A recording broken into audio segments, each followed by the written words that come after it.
Welcome to Authentic Living with Roxanne, a place where we have conscious conversations about things that really matter in our lives.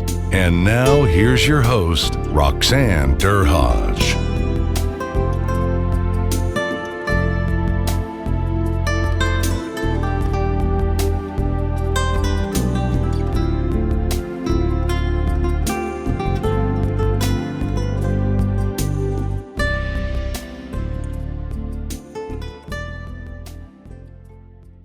Hi, it's Roxanne Derhodge of Authentic Living with Roxanne. This week, my special guest is Jason Cochran, and he and I had such a great conversation with so much information packed in that we decided to turn it into a two-part series. If you missed last week, you'll find the link in the show notes. It's not mandatory that you listen, but we want to make sure that you don't miss out on this amazing conversation. I would say that oftentimes most leaders, are very driven. They're one-pointed. They are very good at a certain subset. But sometimes what happens is they can put their feet to the fire at a different temperature that's a little bit higher, say, compared to the people they're leading. And what I find is that because they can trudge through so many things without thinking of themselves, that oftentimes a lot of leaders end up coming to seek coaching or executive coaching or any kind of support a little bit late. So I often talk a little bit about understanding earlier, what is my response? Okay, what parts am I in that window of tolerance of taking care of myself?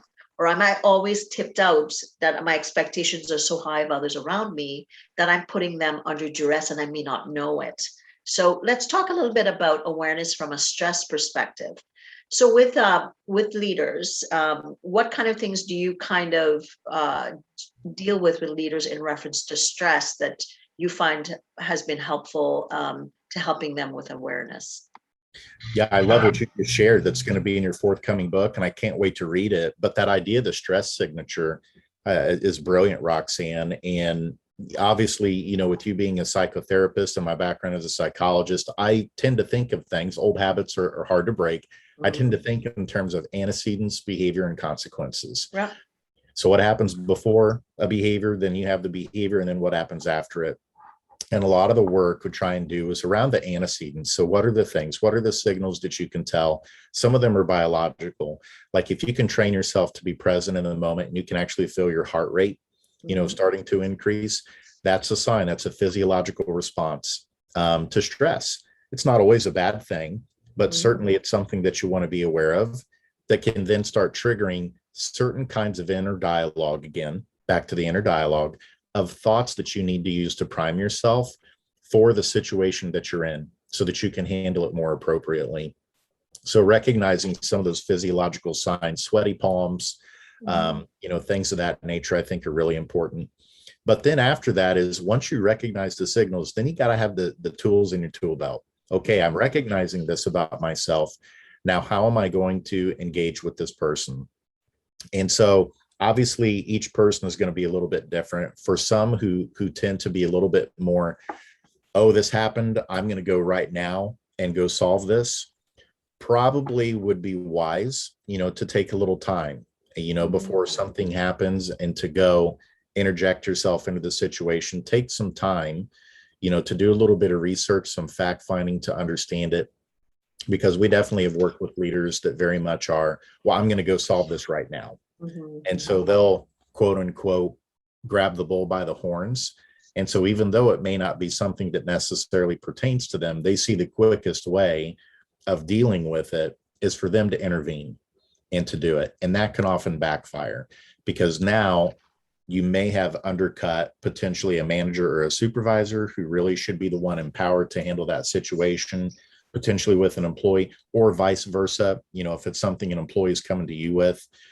So I think there's always that balance of recognizing your signals and then making sure you've got the tools in your toolbox. And that's where experts like you come in to really help, is they need a wide array of skills.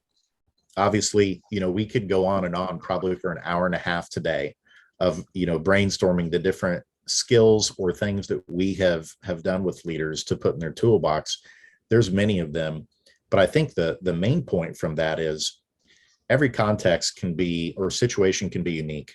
And so the more tools that you have at your disposal, if we're training those leaders and equipping them with the skills to really be collaborative problem solvers, to think deeply on the situation before acting, then that's going to give you a higher probability of them pulling a plan together that's going to work for the parties involved and come to a successful resolution. And seldom do I see the impulsiveness of, this happened, I'm going to go take care of it right now. There may be some situations that require that, like if it's a safety measure or something like that, but most decisions throughout the day, or conflict or challenges that come up, the prudent approach is to use those self-awareness skills. If you don't necessarily have them, enlisting support from a coach or a consultant that works on those things is absolutely critical. And then once you have those skills, start to use them to really collaboratively problem solve with your people.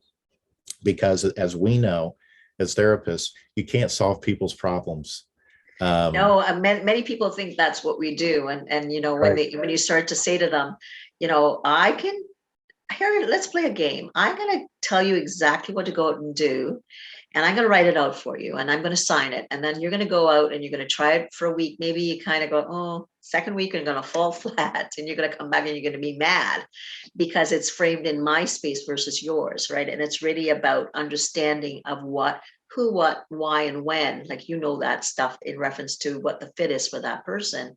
And I think leaders as well, because leaders they're well-intentioned, and they're driven, and they get a lot done, and, you know, those types of things.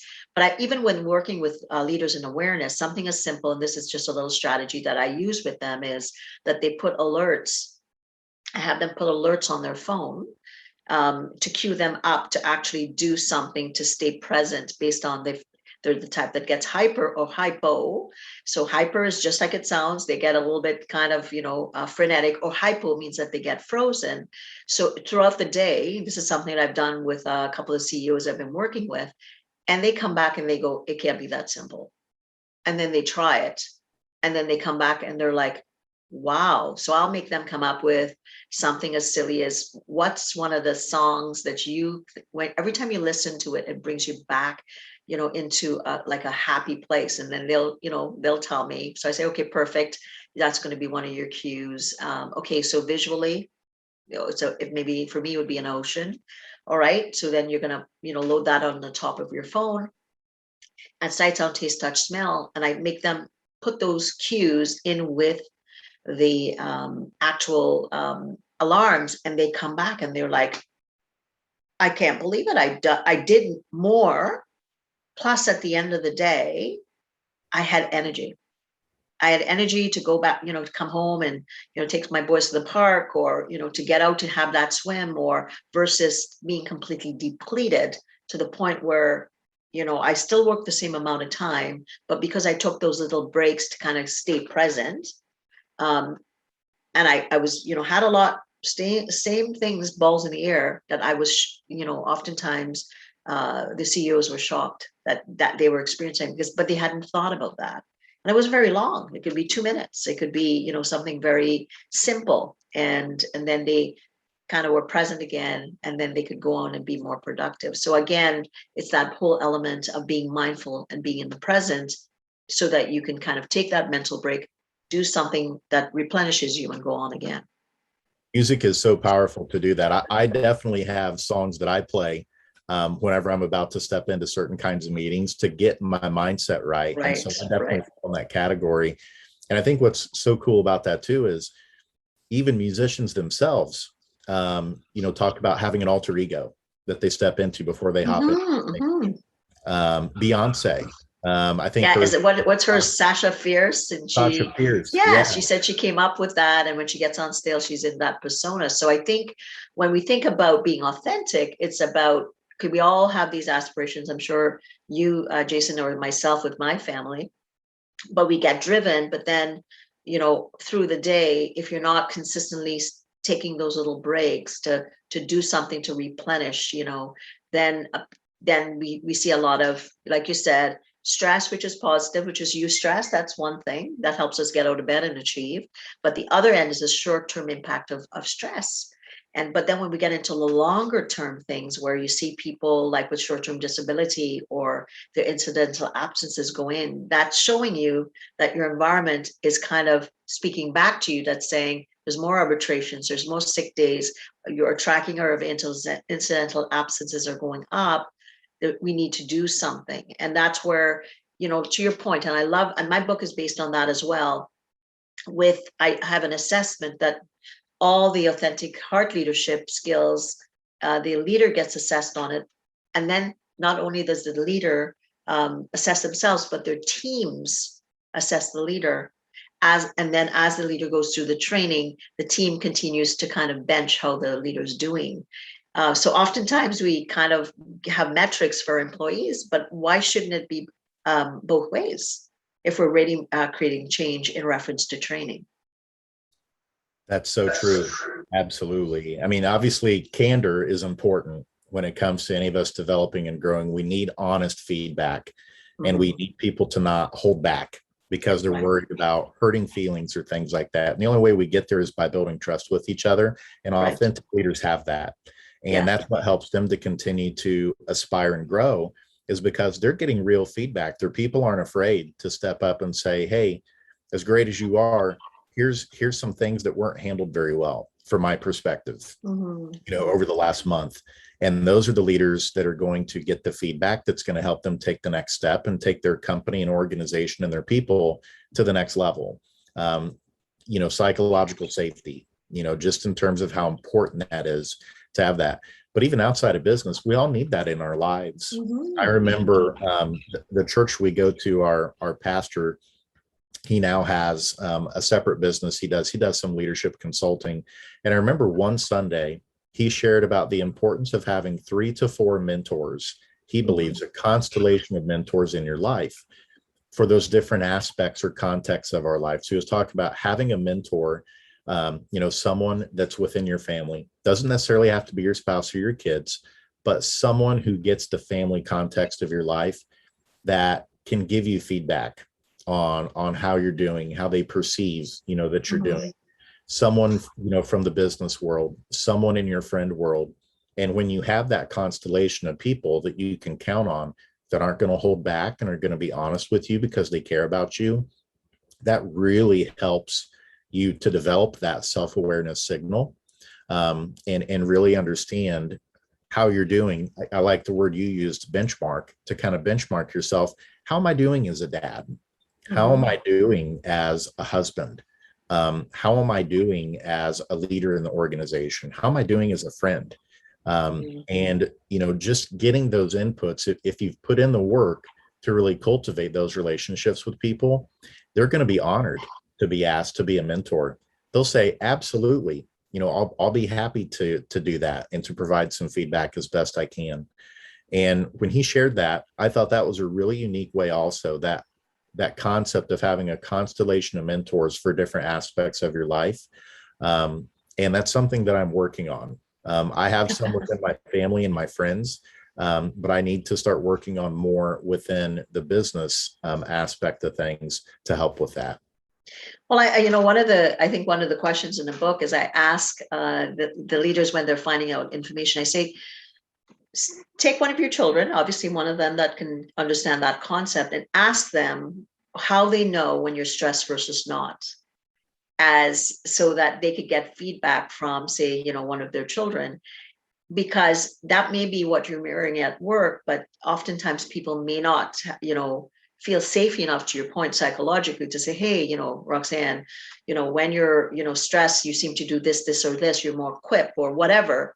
And it's that knowledge, again, because you're the whole person. And I interviewed a couple of authentic leaders, and the one parallel that I learned from them is that they said most of them were in service, meaning they were in service in some way in their life. And this particular leader that I interviewed, he talked a little bit about being humbled, because he said initially when he got into leadership, he was, yes, he had thoughts about what it was to be a good leader, but then he was a bit ego driven. And as he grew as a person, and he was on several social organizations boards. Then he really started to realize the importance of that reflective mirror back to him, because when he was serving, he was in a different space to being the CEO. And he said what he learned was that I really needed to recognize that I'm just like everybody else. I needed the same things, and I was not, in fact, there's not a strata, and more, shoulder to shoulder. When I was like that from his personal life, when he was going out there into his community and making a difference, and he brought that back into his company. He said he saw the productivity of his company just go through the roof, because then everybody felt like they were as important as he was, which he said it took a lot of his internal growth to get to that space. And then, when the pandemic hit, he made 200 phone calls to every one of his employees to say, no, first of all, people were like freaking out because they thought, oh no, the CEO is calling me. And then he says, I just wanted to let you know, we're all in this together. Nobody will lose their jobs. We may have to adjust things accordingly.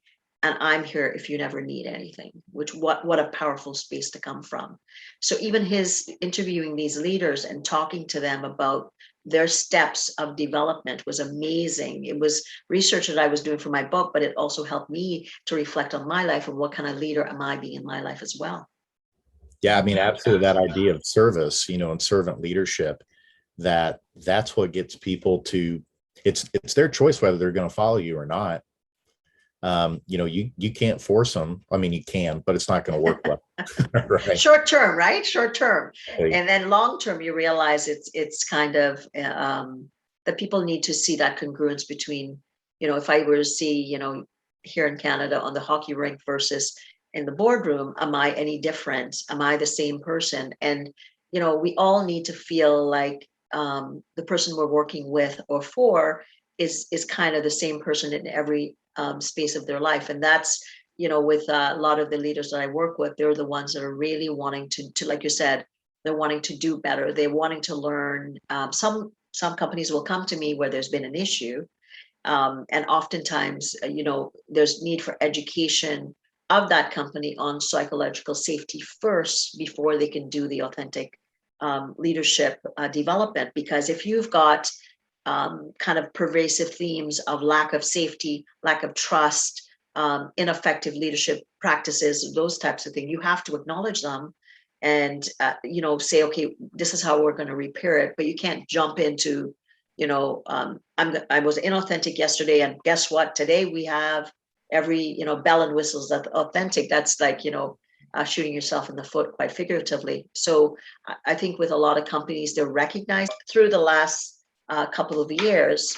What's happened is, unfortunately, by the pandemic, most people have had to learn that lesson, unfortunately, the hard way. So a lot of companies that were surviving maybe with unresolved issues, that was one thing. But the ones that really went to connection with, those are the ones that we've seen thriving. No doubt about it. The healthy business to connection companies are the ones that are thriving in the pandemic. They're not losing sleep at night, wondering whether or not people are showing up to work. They know they are, because they've already been pouring into them for years. They've spent the time creating a culture where people know that they're cared for, that they're able to speak up if there are certain things that need to change, and that there's follow through on those things. We talk so much about so many different variables that go into healthy business to employee relationships, but really at the end of the day, a lot of it's pretty simple. Motivating things. People want a lot of freedom in the decisions that they make. Yes. They want to be recognized and appreciated beyond just their paycheck and perks, but they need to hear it, and it needs to be specific. And then they also want some flexibility as well, especially now. And I get that. I'm blessed that I'm able to do that. I have four young boys here at home that are age 7 and under. And, wow. If I, were somewhere else, I'd miss out on a lot of moments. Twins that just turned 1, I wouldn't have been able to see them take their first steps, here at home. And so, those companies that already had been doing these things for several years, are the ones that are navigating this storm really well. And certain industries, companies, that didn't put in the time for those things, now's the time. Yes, I know that you still feel like the ship might still be sinking in terms of people not showing up. Don't put it off another day. Whatever those things are that you've received from people saying, hey, we can help you. We can help you with your people strategy. Get started on it now. And yes, it might take some time before you start to see the results, but each day that you wait is making that day when things finally start to click be pushed out later and later and later. And we're just at a point now in the labor market where people are figuring out, what does work mean in my life? They're asking higher level questions than they used to. They're thinking about their life. They're dreaming again. What's the vision for my life? And does the current work that I do fit within that picture? Well, if they're working for a leader that they know cares about them and has created a healthy culture within the organization with everyone, they're more likely to stay. Even if it's a job maybe that they don't see themselves doing their whole life, they're probably likely to stay and continue making great contributions for longer than if it's one where they just feel like they're punching in and out.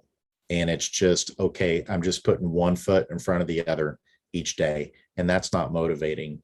And all of that, the consistent theme, as you mentioned, Roxanne, is it's about the leadership. It starts at the top. I know everyone contributes to the culture, but if you don't have leadership leading, guiding, directing the way, saying, this is the way that we want our culture to be, that we want to have psychological safety, we're going to invest in it to make sure that we do it really well, then it won't happen if leadership's not on board.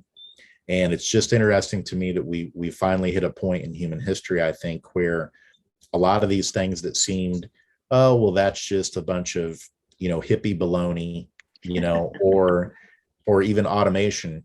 It seemed like science fiction for so long. And here we are right now where we need automation so that automation can help do certain jobs that people don't want to do.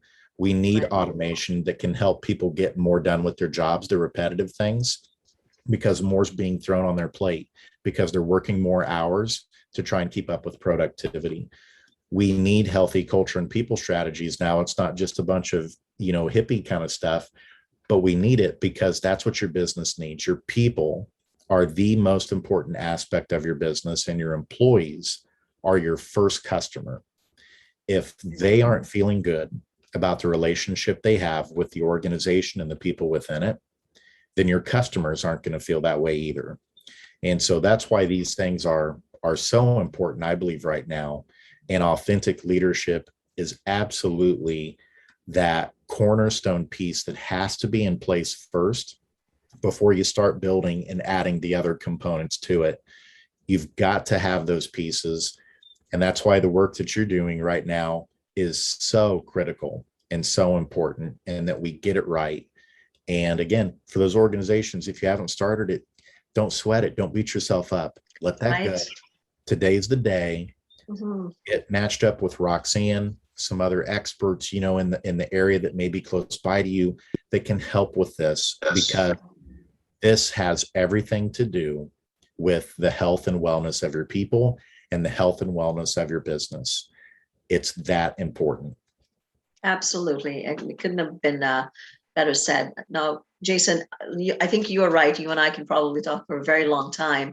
So what I'd like you to do is to, tell people if they're interested in understanding more about how to engage. Like you said, today is as perfect of a day. And we're talking about snippets of knowledge that can help. That's, I know with your company, that's something that you do. So let people know where they can get a hold of you if they wanted to consult to understand some of the things that you do further. Yeah, thank you, Roxanne. Yeah, the best way to get a hold of me is on LinkedIn. I love the platform. I'm on there many times throughout the day. So feel free to send me a direct message, Jason Cochran with DoLead. And then you can check our company out at dolead.com. That's D as in dog, ULEAD as in dog.com. And you can kind of see how we're trying to help lead the way in terms of automation with a lot of the people processes to keep things moving, the ingredients that help make a healthy culture. Thanks so much again for your time. So what am I walking away with? I'm walking away with the fact your first customers, your employees. If we keep that in mind, and we recognize that, shows us even more so as leaders that we need to be authentic within ourselves. The more aware we are, the more authentic we're able to kind of create the space around us. And then I say that everything takes care of itself.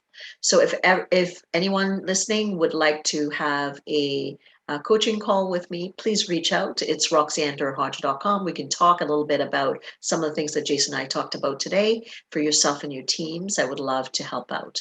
So again, Jason, thanks so much. And for everyone, I'll talk to you next week. Take care.